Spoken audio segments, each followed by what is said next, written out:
Hello, friends. Welcome to the next episode of IPL Nuggets.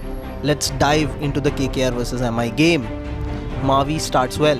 Shivam Mavi gave a short field to all KKR fans in the way he started the game and also finished at the end. It felt great to see another young Indian fast bowler scale the heights of an IPL game.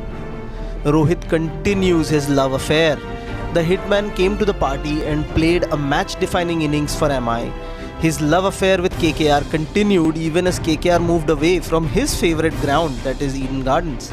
He brought his ever beautiful lazy elegance into the game and displayed it to the fullest.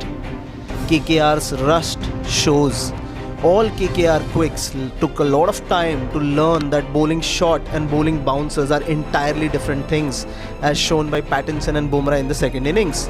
The intent in the short of a length bowling by KKR was lacking, and that was used to their advantage by both Suryakumar Yadav and Rohit Sharma.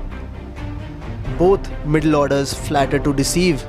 For the second game in continuation, MI's super explosive middle order just have not come to the party. And add to that the KKR middle order, which had names like Morgan and Russell not getting going, safe to say it was not a day for middle orders. Boom Boom gets it right. Champions always comeback was very rightly justified by Bumrah in the way he bowled today. He had an off day against Chennai but came back very strongly against KKR, as all champions do. MI get the monkey off their back. Finally, after 6 straight losses and almost a 6-year gap, MI did win a game in the UAE eventually. The last time the tournament went to UAE in 2014, MI had lost all 5 of their games and they lost the first game of the season to CSK as well.